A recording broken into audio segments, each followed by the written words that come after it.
It doesn't happen in a single moment. No lightning strike, no grand announcement, just the slow rearranging of air. A child begins to notice the tremor in a parent's voice, the way the house feels different before an argument. They sense when laughter is forced, when silence carries weight.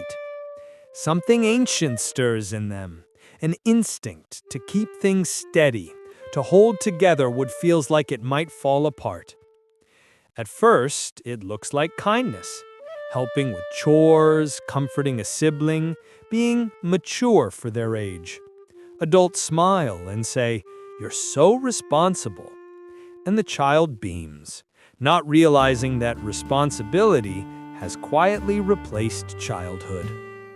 They start listening more than speaking, watching more than playing. Their small world becomes a system to manage. Emotions, expectations, disappointments. They begin predicting moods, diffusing tension before it ignites. In their mind, love and stability fuse into the same fragile thing, earned through control. And so the world becomes a map of other people's needs.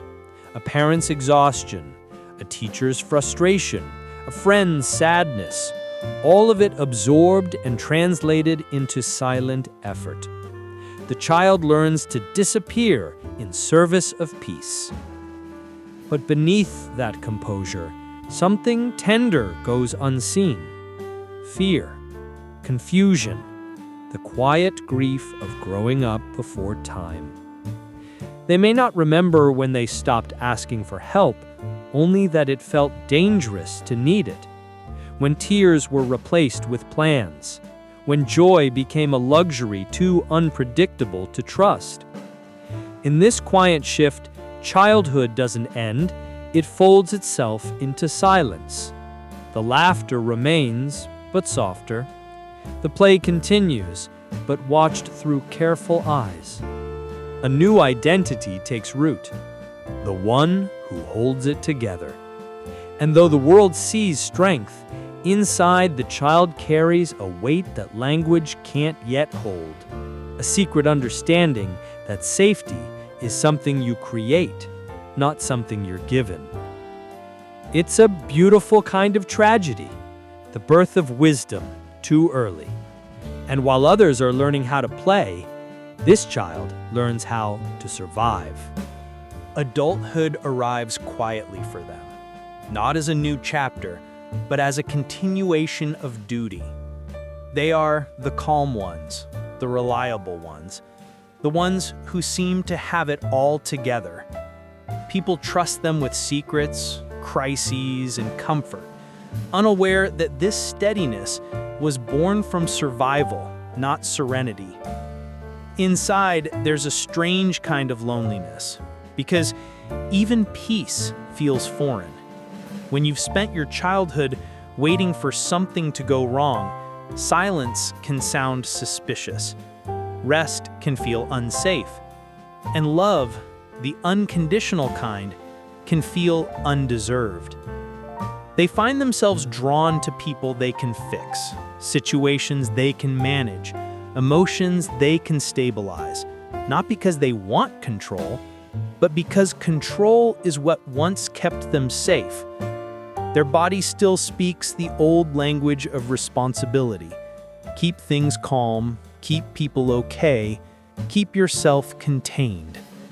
But healing begins the moment they notice the exhaustion, the quiet resentment behind their endless composure, the longing to finally set something down.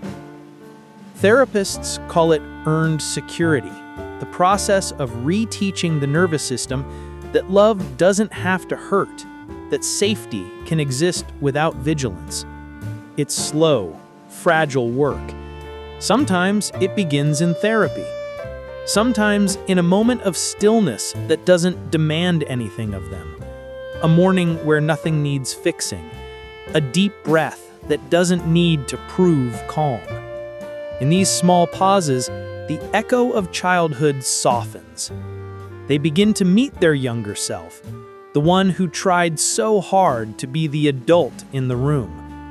They tell that child, gently, you don't have to hold everything anymore.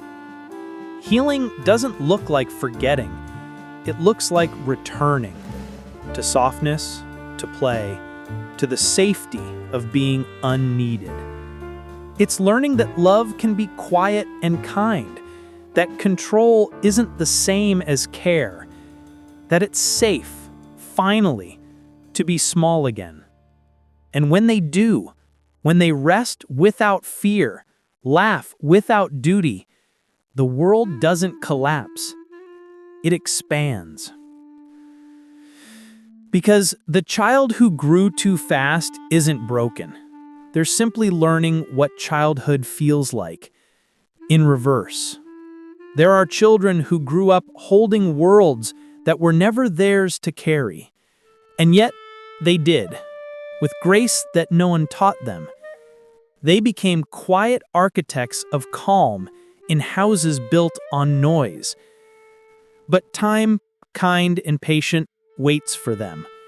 It whispers that healing isn't rebellion, it's return. Return to laughter that needs no reason, to love that doesn't demand labor, to softness that doesn't apologize. And somewhere, beneath the practiced composure, the child finally exhales. Not because everything is fixed, but because, for the first time, it doesn't have to be. If this story felt like yours, pause for a moment. Breathe, feel, and remember. You don't have to hold it all anymore.